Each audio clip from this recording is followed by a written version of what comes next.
I'm Eric, 33, male, and this story is about how my sister, I'll call her Anne, completely destroyed my life with a lie and what happened after that. But to understand everything, you have to know what things were like before it all went bad. Growing up, Anne and I were super close, probably closer than most brothers and sisters, even with the 4-year age gap. We were basically best friends. I know that sounds weird now, given everything that happened, but back then, it was just normal, you know? I was never the smart kid in school. I always struggled with grades and barely passed most classes, but I was really into electronics. Not like programming or computers, more like taking things apart and putting them back together. I started with old TV remotes and radios I'd find at yard sales. By the time I was 16, I had this whole setup in my room, soldering iron, multimeters, boxes full of circuit boards and wires. My parents thought it was weird, especially since I'd spend hours in there with the door locked. Yeah, that becomes important later. But Anne, she got it. She was 10 when I started getting serious about it, and she'd just sit in my room for hours, watching me work. She'd ask all these questions about what different parts did, why I was connecting certain wires, that kind of thing. Sometimes she'd help me organize my parts or hold stuff while I soldered. It was our thing, you know? Our parents definitely played favorites, though. Anne was this perfect kid, straight A's, gymnastics team, student council, the whole package. Meanwhile, I was barely passing classes and spending all my time either in my room with electronics or at the skate park. But Anne always had my back. Like this one time in my junior year, I got caught smoking behind the gym. Instead of letting me get suspended, Anne made up this whole story about how I was just holding the cigarette for someone else who ran away. She even did the whole crying thing to the principal about how I was trying to turn my life around and a suspension would ruin everything. The principal totally bought it. She helped me with homework, too. She was way better at explaining stuff than my teachers. She'd break down math problems in a way that actually made sense to me. Probably the only reason I graduated high school, to be honest. I looked out for her, too. Being the big brother, I was pretty protective, maybe too protective, looking back. Any guy who showed interest in her had to deal with me first. I wasn't trying to be a jerk about it, I just didn't want some random dudes messing with my little sister. Even when I started getting into trouble, staying out late, hanging with the wrong crowd, Anne never judged me. She'd cover for me with our parents, make excuses when I missed curfew. One time, I came home at 3 in the morning and she was sitting on the porch waiting for me just to make sure I got home safe. Looking back now, maybe we were too close. Maybe that's why it was so easy for people to believe what she said later. But back then, it just felt normal. She was my sister, my best friend, the only person who really got me. Our parents tried to get me interested in normal stuff. They'd sign me up for sports teams or after-school clubs, but I always went back to my electronics. They thought I was wasting my time, but Anne would defend me. "He's good at it," she'd say. "Let him do what he loves." That's the Anne I try to remember sometimes. The little sister who believed in me when nobody else did. The one who'd bring me snacks while I was working on projects. Who'd defend me to our parents. Who trusted me enough to come to me with her problems. This is harder to write than I thought it would be. When everything started falling apart, I was 18, just barely graduated high school. Anne was 16 and starting to get attention from guys at her school. Being the overprotective brother I was, I did what any big brother would do, scared them off. Not like I was beating anyone up, just made sure they knew I was watching. There was this one guy, Jake, who was particularly persistent. A senior guy driving a fancy car his parents bought him, typical rich kid stuff. I caught him trying to get Anne to skip class with him one day. I probably shouldn't have shoved him against his car, but come on, he was 18, trying to get my 16-year-old sister to skip school. What brother wouldn't be pissed? That's when the rumors started. At first, it was just whispers, people at Anne's school saying stuff about how weird it was that I was so protective. Then it got worse. Someone started saying the reason I didn't want other guys near Anne was because I wanted her for myself. Sick stuff like that. I remember the exact moment I realized something was really wrong. It was a Tuesday after school. Usually Anne would come to my room to hang out while I worked on my projects, but this time, she just went straight to her room. When I knocked on her door to check on her, she told me to go away. I found her crying in the kitchen later that night. When I tried to hug her, like I always did when she was upset, she flinched, actually flinched away from me. That had never happened before. She mumbled something about being tired and went back to her room. The next few days were weird. She stopped coming to my room, stopped talking to me at all, really. I figured she was just going through some teenage phase or something. I should have known better than one morning I'm working on this old radio I'd found, and I hear someone knocking on our front door, not like normal knocking, that loud, official kind of knock that immediately makes your stomach drop. 2 cops and some lady in a suit were standing there when my dad opened the door. They asked to speak with him privately first. I could hear them talking in the kitchen but couldn't make out what they were saying. Then my dad called me down. I'll never forget the look on his face, like he was looking at a stranger. The lady in the suit introduced herself as being from Child Protective Services, CPS. She said they needed to ask me some questions about my relationship with Anne. Turns out, Anne had gone to her guidance counselor and told them I'd been, this is still hard to write, touching her inappropriately. She said that's why I was always in my room with the door locked, that I made her come in there and, yeah, you can figure out the rest. She told them I'd threatened to hurt her if she ever told anyone, said that's why I was so aggressive with guys who showed interest in her.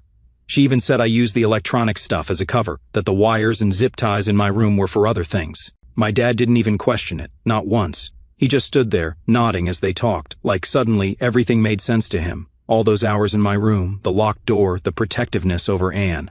In his mind, it all added up to something sick. I tried to explain, showed them my projects, the half-fixed radio on my desk, the boxes of circuit boards and old electronics. I tried to tell them about how Anne used to sit and watch me work, how she'd help me organize parts, but they'd already made up their minds. The CPS lady kept asking these leading questions. Did you make Anne feel special by letting her help you? Did you tell her she was different from other girls? Everything I said just made it sound worse. When they asked about the time I pushed Jake, Anne had twisted that too. She said I was jealous because she was starting to like other guys, that I couldn't handle her growing up and having normal relationships because it meant losing control over her. The worst part? She had this whole story about how I'd started getting more aggressive lately because she was pulling away. How I'd told her she was betraying me by talking to other guys. None of it was true, but the way she told it, even I almost believed it. And then I lost it, right there in front of everyone. Anne, what the hell are you saying? My voice cracked, not from anger but from sheer disbelief. She wouldn't look at me. Anne, look at me. She kept her eyes on the floor, arms wrapped around herself like she was some fragile little thing that needed protection. That little act just made me angrier. You know this isn't true. You know it. I turned to our dad, desperate. Dad, come on, you know me. I would never... His voice was low, steady, but his face, I'd never seen him look at me like that before. Not disappointed, not angry, just done. You don't even want to hear me out? I took a step forward, but he put his hand up, like I was some kind of threat. Anne flinched. She flinched. That was it. That was when I knew.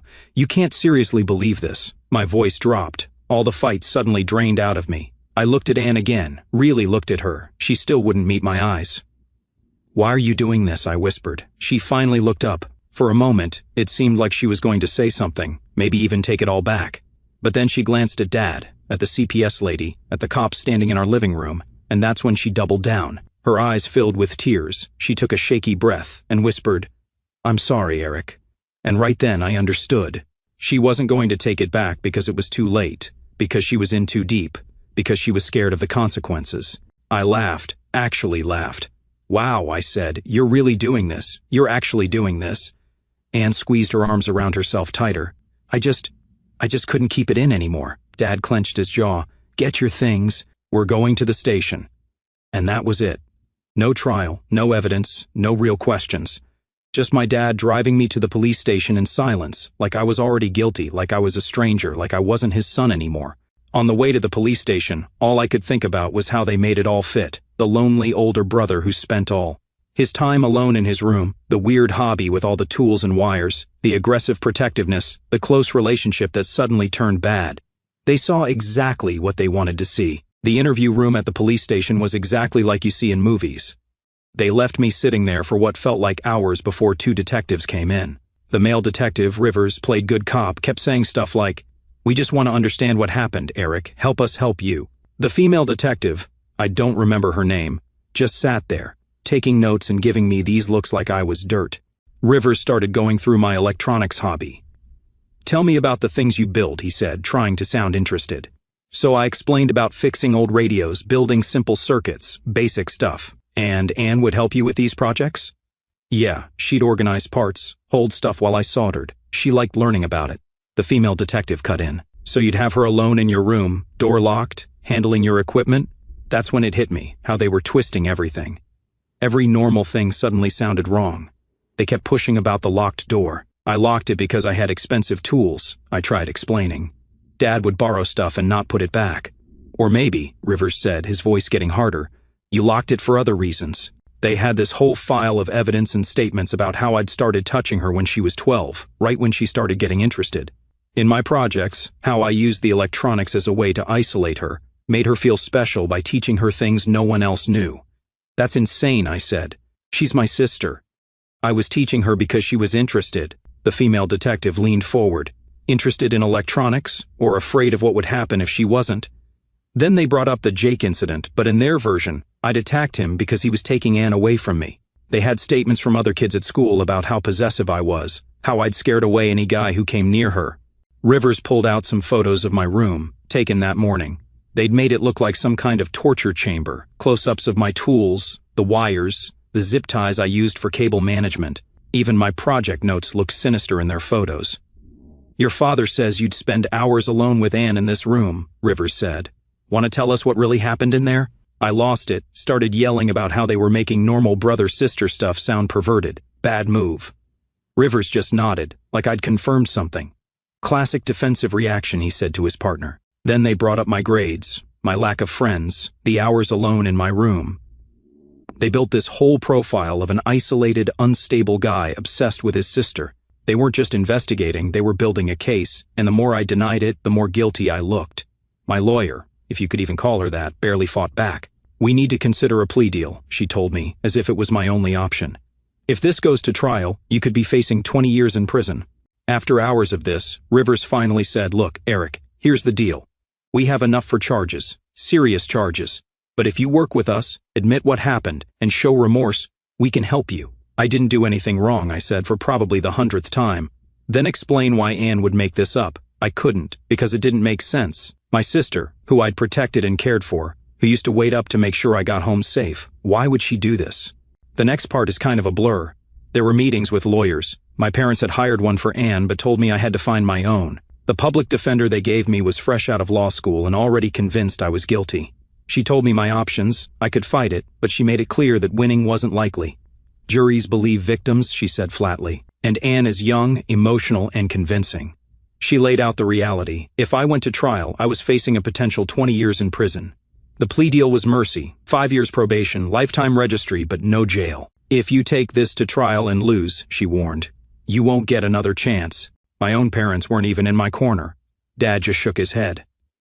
Don't put your sister through a trial, he said, just take the deal.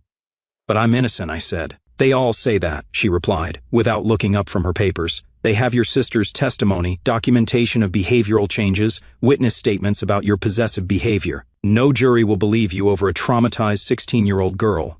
My dad came to see me once before I took the deal. Hadn't seen him since he dropped me at the station. I thought maybe he'd finally realize the truth. Instead, he said, just admit what you did, Eric. Don't make your sister go through a trial. Dad, please, I begged. You know me. You know I'd never. He cut me off. I thought I knew you. Guess I didn't. That was the last real conversation I had with my father. 2 days later, I took the deal, pled no contest to sexual assault of a minor. I got 5 years probation and a lifetime on the registry. Some of you might wonder why I'd plead if I was innocent. Truth is, they break you. They take every normal thing about your life and twist it until you can't even trust your own memory. And when everyone, your family, the cops, even your own lawyer, believes you're guilty, you start thinking maybe fighting is pointless. Being on the list destroys your life in ways you'd never expect. Everyone talks about the big stuff. Can't live near schools, can't get certain jobs, etc. But it's the small things that really get to you. The first place I tried to rent after everything, the lady was all set to let me sign the lease. Then she did the background check. I still remember her face when she saw what came up. She actually backed away from me, like I was going to attack her right there in her office. I'm sorry, she said. I have grandchildren who visit. I'm sure you understand. That became my life. People being sorry while treating me like some kind of monster. Finding work was a nightmare. Most places wouldn't even look at my application once they saw I had to check that box. The few interviews I did get usually ended the same way. We'll call you. They never did.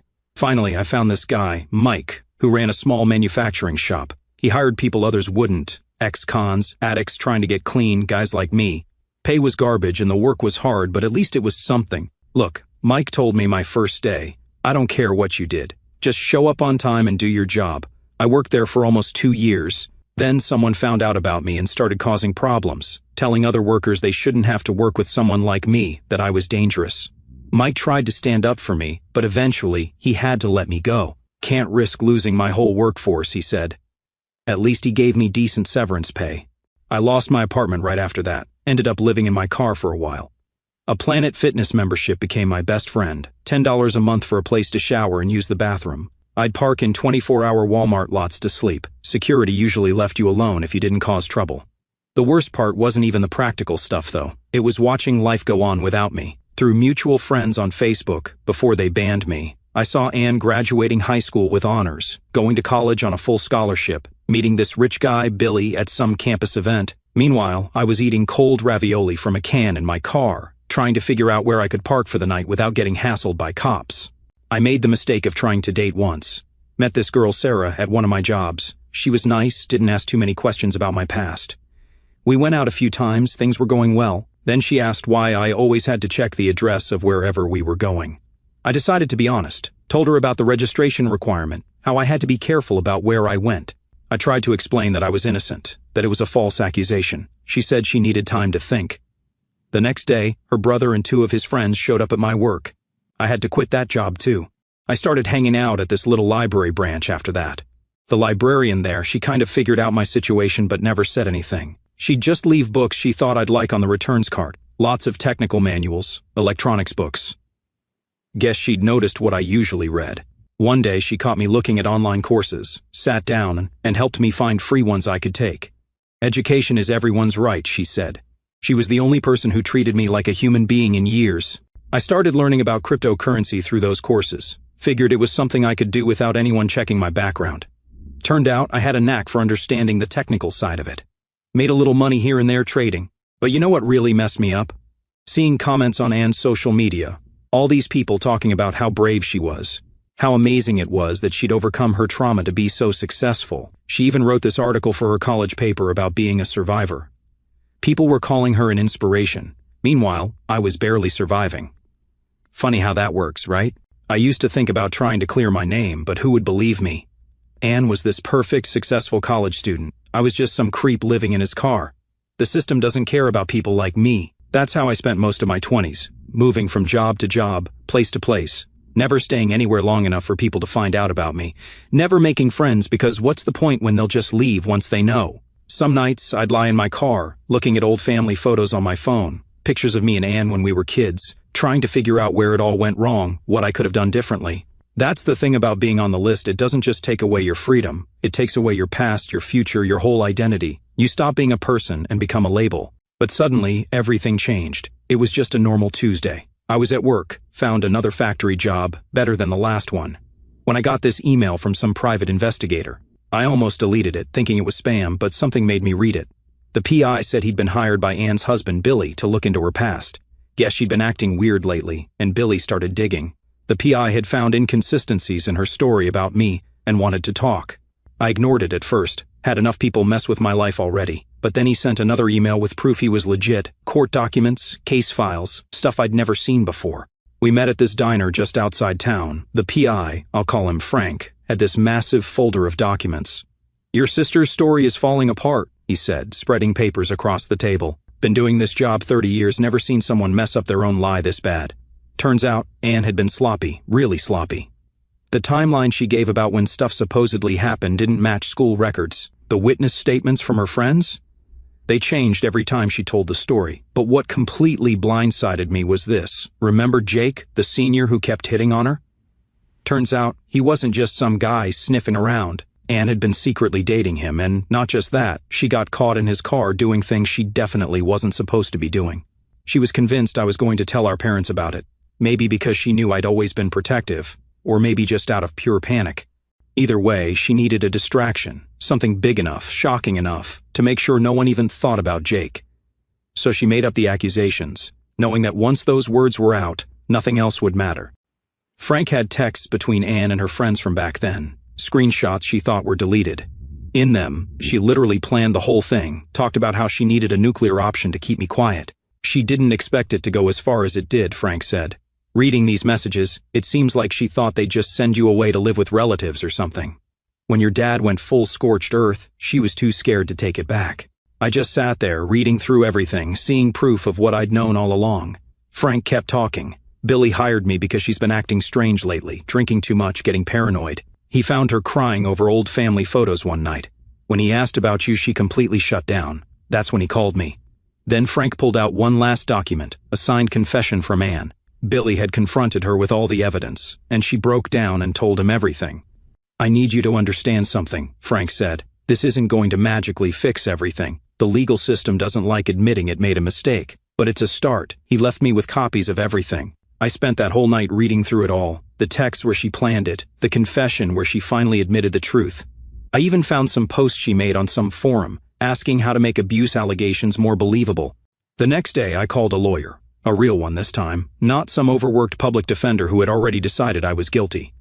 We filed for post-conviction relief based on new evidence. My lawyer said Anne's confession, combined with the discrepancies Frank uncovered, was strong enough to vacate my conviction and get me removed from the registry.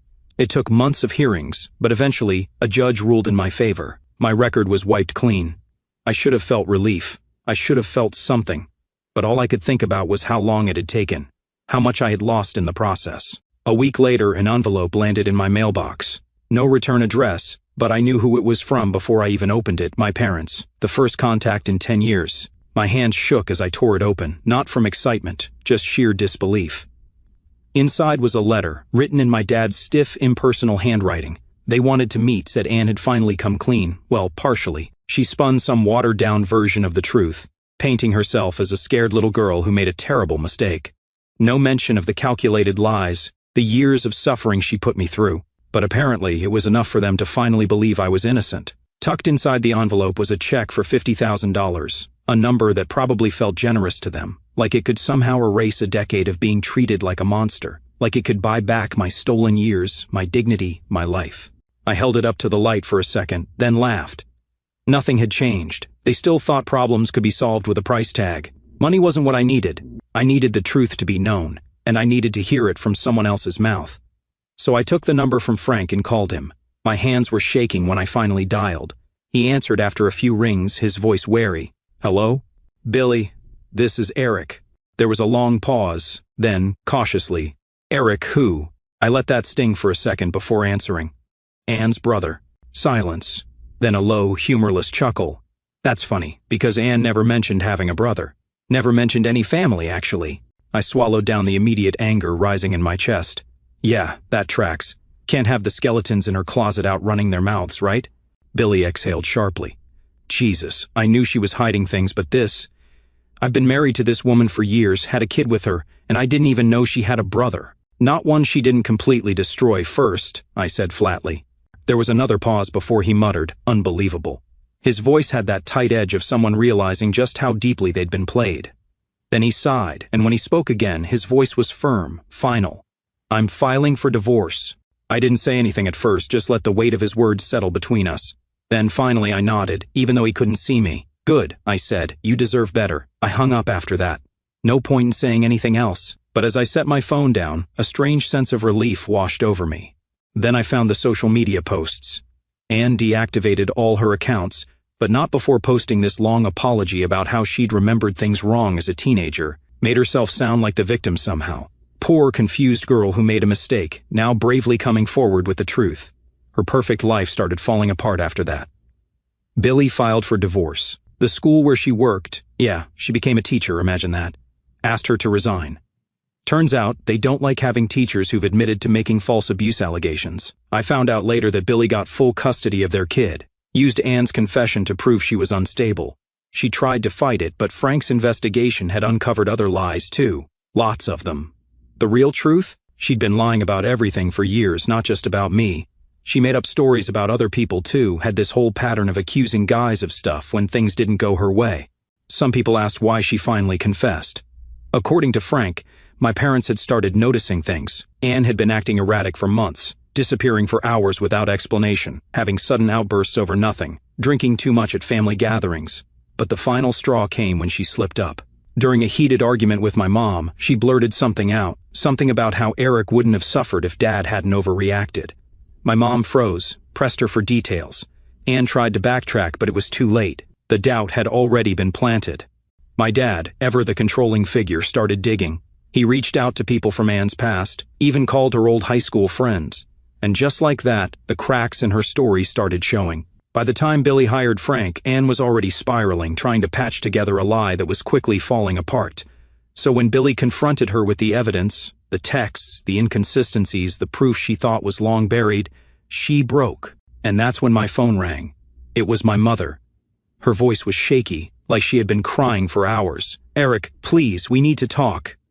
I almost hung up right then, but something in her tone kept me on the line. She started rambling about Anne, about how she had finally told them her side of things, how she admitted she had made some mistakes but that she had been young, scared, confused. "She's not the same person anymore," my mother insisted. "She's broken, Eric. She cries every day. She knows she ruined your life, and she can barely live with herself." Then they actually asked, "Can't you just forgive her?" That made my blood boil. Forgive? As if she had borrowed my car and crashed it, as if she had stolen some money from me, as if she hadn't stripped away my entire life, left me in ruins while she got to move on and play the victim for years. "You don't understand," my mom continued. "She's suffering now too." That was the moment I decided to meet them, not for closure, not to rebuild some broken family bond. I wanted them to know exactly what they did to me. "Fine," I said. "Let's meet." But I already knew how it was going to end. We met at this restaurant halfway between our cities. Mom started crying as soon as she saw me. Dad just sat there, looking old and broken. Guess having your golden child turn out to be a liar does that to you. Mom tried to hug me. I stepped back. "Let's just sit down," I said. They had this whole speech prepared about how sorry they were, how they should have believed me, how they wanted to rebuild our family. Dad even pulled out his checkbook again, like throwing money at it would fix everything. "Put that away," I told him. "I didn't come here for your money." Mom kept saying stuff like, "We were just trying to protect your sister, and we did what we thought was right at the time," making excuses like always. I let them talk themselves out. Then I pulled out the folder Frank gave me, started reading Anne's texts out loud, the ones where she planned the whole thing. I watched their faces as they realized just how badly their precious daughter had played them. She was scared. Mom tried to defend her. She was just a child. I was barely an adult, I said. Where was my protection? Where was my benefit of the doubt? Dad tried next. "We know we messed up. We want to make it right." "Make it right?" I laughed. "You want to make it right? Can you give me back my 20s? Can you undo the registry, the jobs I lost, the people who treated me like garbage?"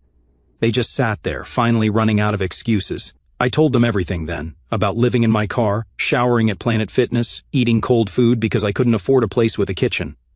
I showed them the scars on my wrists from my lowest point. Mom threw up in the restaurant bathroom. For the first time in years, my parents were finally forced to sit with the truth, the undeniable proof that they had thrown away their own son without hesitation, that their golden child wasn't golden at all.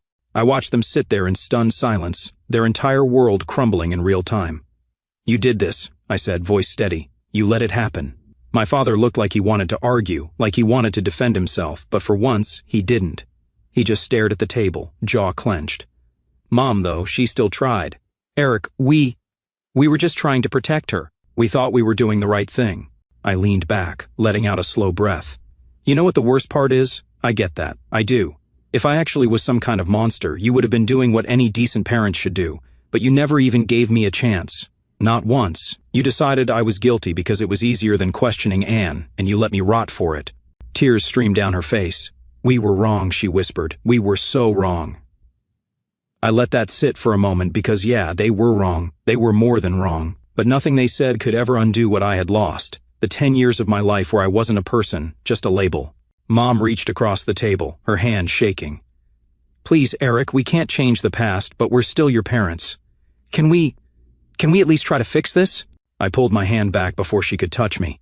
"Fix it?" I scoffed. "Tell me, Mom, how exactly do you fix 10 years? She opened her mouth, but no words came out. Dad finally spoke. "You have every right to hate us," his voice was hoarse, aged. "But we're still your family." I shook my head. "No. You stopped being my family the moment you decided I wasn't worth fighting for." A heavy silence settled between us. They had expected anger, maybe even screaming, but I was past all of that. I didn't need to yell. They were drowning in their own guilt without me saying another word. Then Mom played her last card. "Anne is suffering too, Eric."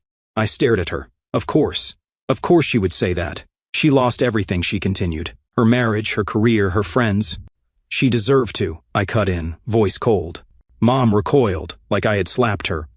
"She made a choice," I said, leveling my gaze at them both. "She lied, and I paid the price. But you..." I looked directly at my father, who flinched under my stare. "You made a choice too. You believed her without a second thought. You let them take me without hesitation. Dad shut his eyes for a moment, as if he could block out the truth. Mom's voice was barely above a whisper. She's not the same person anymore. I let out a dry chuckle. Neither am I. And that was the real tragedy, wasn't it? The person they had known, the boy who spent hours in his room fixing radios, who would have done anything for his little sister, he was gone. They had buried him a decade ago when they let the cops take me away. I grabbed the check my father had put on the table earlier, $50,000, a number they had probably pulled out of thin air, thinking money could erase what they had done. I stared at it for a second, then ripped it in half. I don't need your money, I said. I don't need anything from you. Mom started sobbing. Dad said nothing. He just sat there, like a man finally realizing he had lost something he could never get back. I stood up. You made your choice, I said quietly. Now you get to live with it. I walked out without looking back. I didn't feel anything when I left that restaurant. No rush of victory, no weight off my shoulders, just nothing. And maybe that was the real closure. A few weeks later I got a letter in the mail. No return address, but I knew who it was from before I even opened it. It was from Anne. I stared at the envelope for a long time before finally opening it. The letter inside was short. I don't expect you to forgive me. I just wanted to say I'm sorry. That was it. No excuses, no explanation, just that. I held it for a moment, then set it down, and I never wrote back. And yeah, life didn't magically become perfect after that. The damage had been done, and I would always carry the scars of those 10 years. But I was finally free, really free. With my record expunged, I could finally live without the weight of my past hanging over me. I moved to a new city, started fresh, built up my electronics repair business from the ground up, and I never looked back. My parents, Anne, all of it. They became ghosts of a life I had left behind. Maybe one day I'd think about them and feel something. But for now, I was finally living my life on my own terms, and that was enough.